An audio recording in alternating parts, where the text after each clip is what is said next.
In our last episode, we spoke about nature-based systems, and in particular, we spoke of the relationship between ceremonial and ritual magic. And what struck me, really, is the apparent lack of a common thread that strings all these videos together. Now, I know where they all fit in, and perhaps a few of you may too. And yes, that does include the historical and mythological videos too.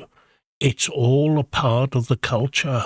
But sometimes, to move forward, it's best to just step back a bit. So I thought I'd create a short series, one that lays down the base principles and fundamentals of a nature-based system. And with this understanding of the base principles, you can then take it and tailor it to meet your own needs.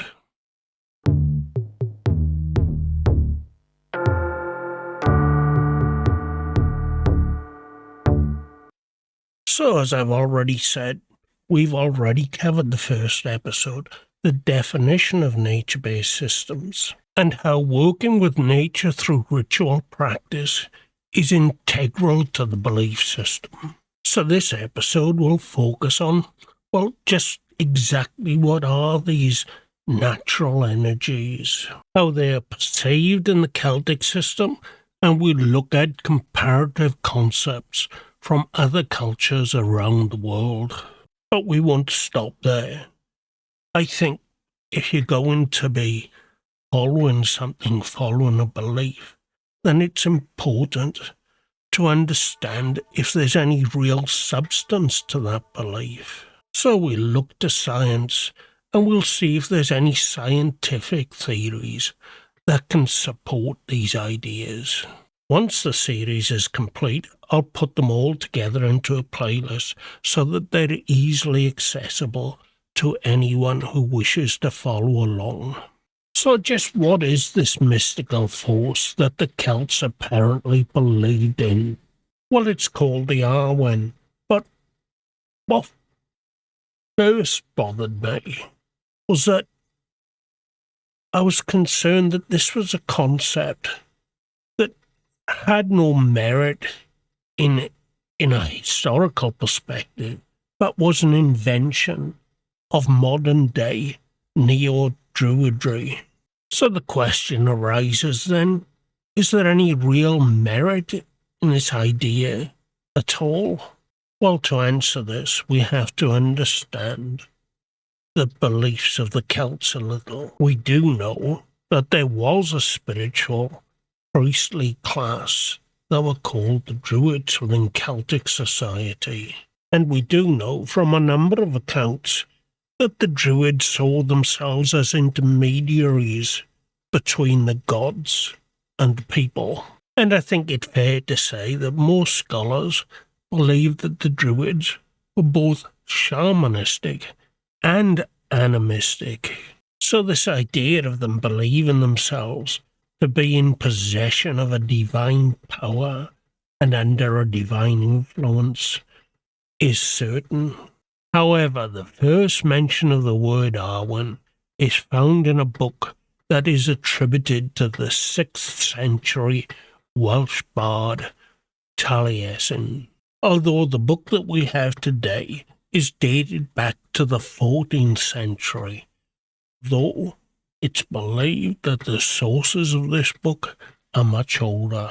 Here we're told that Awen is a powerful mystical force, one of creative inspiration. So let's delve deeper into the Awen then. The Awen may be perceived as that force that permeates everything in nature, the force of creation and the same force that every living thing has running through it, the force that powers the conscious mind and differentiates between the living and the inanimate. It's the force of nature, the divine, the same force that runs through every living thing, and it may even be seen by some people as to being some part of an explanation to the theory that Jung proposed with his collective subconscious. And we see similar concepts in other cultures, such as qi in the Chinese tradition of Taoism. Qi is considered to be the substance from which all things emerge and transform, and it's seen as the universal life force that animates everything within the entire cosmos.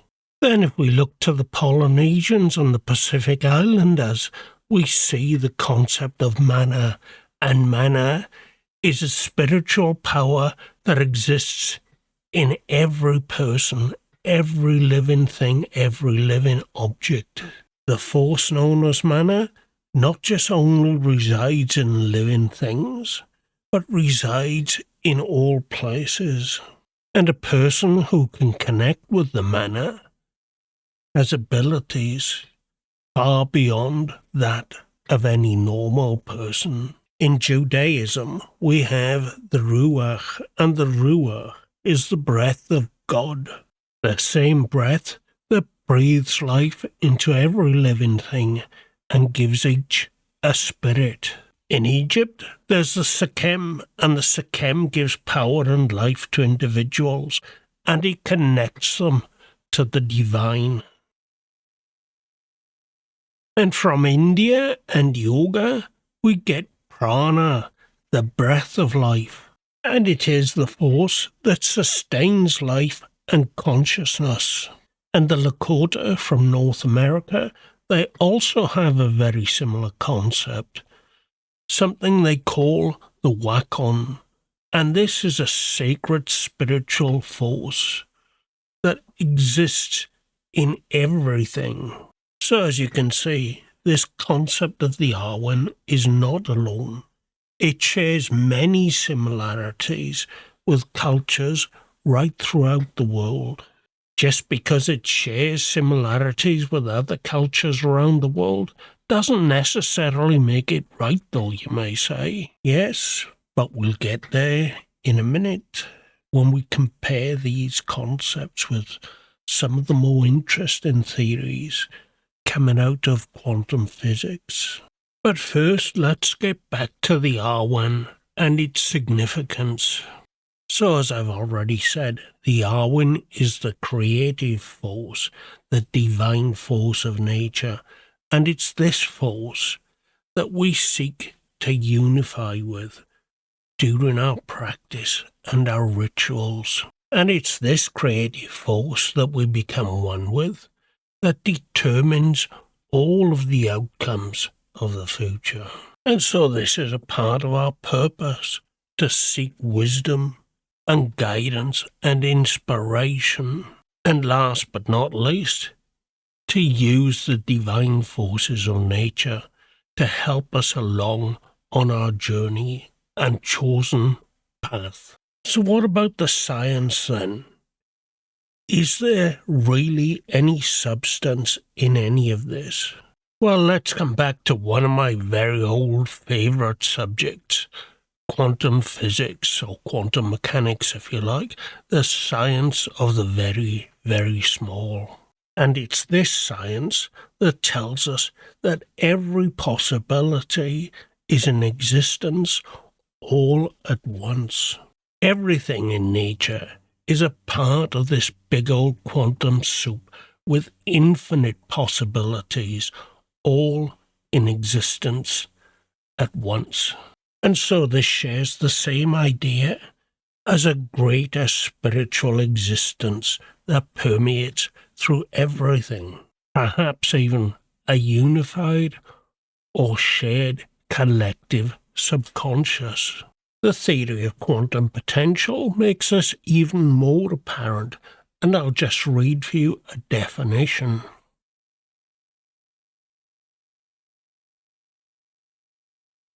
So, quantum potentiality refers to the idea in quantum mechanics that particles exist in a state of potential until they are observed or measured, at which point they collapse into a definite state.